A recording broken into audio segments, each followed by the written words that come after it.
تو مقام یہ تھا، مقام جواب، تصفیہ مابین سنی و شیعہ۔ میں یہ حوالہ دے کے اوپر بحث کر رہا تھا، اور جب یہ بات ہوئی تو 40 سے زائد علماء و مشائخ بیٹھے تھے،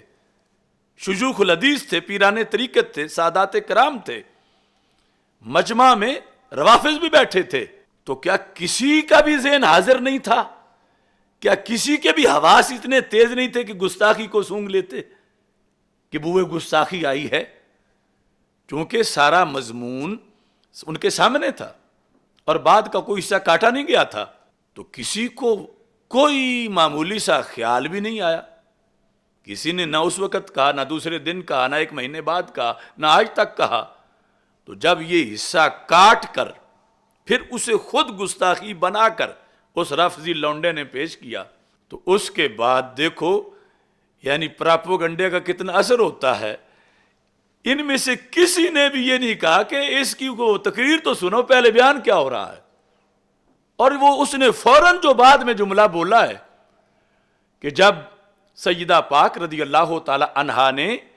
رسول پاک صلی اللہ علیہ وسلم کی حدیث سنی تو جن کے جگر کا ٹکڑا تھیں انہی کے فرمان کے سامنے سر تسلیم خم کر لیا۔ اس میں بیان تھا کہ یہ شرطیں کتنی ہیں اس میں، اور نعرہ پھر بھی ہے بے خطا بے گناہ سیدہ زہرا رضی اللہ تعالیٰ عنہ، کہ جواب دینے کی مجبوری ہے، اور خطا اجتہادی ہے۔ وہ بعد والے لفظ کچھ کہتے ہیں تم نے ساتھ بولنا تھا، حالانکہ حدیث شریف میں لما اقترف آدم الخطیئۃ ہمارے آقا علیہ السلام کا فرمان ہے مستدرک للحاکم میں،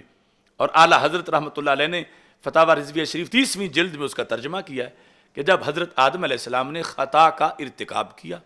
اب ساتھ اجتہادی نہیں لکھا ہوا، لیکن چونکہ اصول یہ ہے کہ انبیاء علیہ السلام سے اجتہادی خطا ہوتی ہے، لیکن میں نے تو ذکر کیا تھا صرف خطا اجتہادی ہی نہیں بلکہ اس کی اگلی قسم بھی ذکر کی تھی کہ خطا اجتہادی کی 2 قسمیں ہوتی ہیں۔ ایک وہ ہوتی ہے جو برقرار رہتی ہے، حضرت سیدنا امیر معاویہ رضی اللہ تعالی عنہ کی جو خطا اجتہادی تھی، جو کہ عیب نہیں تھی، گناہ نہیں تھا، ایک ثواب تھا، مگر وہ خطا اجتہادی برقرار رہی۔ مگر ایک خطا اجتہادی وہ ہوتی ہے جو برقرار نہیں رہتی، اور پھر اس کی 2 قسمیں ہیں۔ ایک وہ ہے جو سریع الزوال ہے، دوسری وہ ہے جو بطیء الزوال ہے، یعنی زائل ہوتی ہے، ایک یہ فوراً ہو جاتی ہے، دوسری یہ ہے کہ کافی دیر کے بعد ہوتی ہے۔ تو میں نے تو سیدہ طیبہ طاہرہ رضی اللہ تعالی عنہا کے مقام و مرتبہ کے پیش نظر اگلا جملہ بول کے کہ جب حدیث سنی تو سر تسلیم خم کر لیا کہ خطا اجتہادی تھی، اجتہادی کی وہ قسم جو باقی نہیں رہتی، پھر اس کی وہ قسم جو دیر سے نہیں سریع الزوال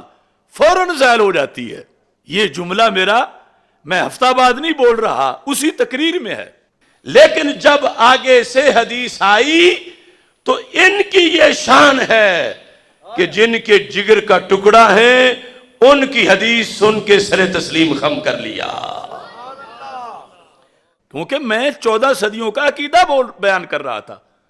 اور ان لوگوں نے سمجھا کہ شاید سبقت لسانی سے لفظ نکل گیا ہے اور اب ضد کر بیٹھا ہے، واپس نہیں لے رہا۔ تو یہ معاملہ تھا کہ کس پس منظر میں نے بولا، اپنی طرف سے بھی نہیں، پھر پیر صاحب کی عبارت پیش کر کے اس کی تشریح میں بولا۔ توحید و رسالت کا نعرہ دنیا میں لگانے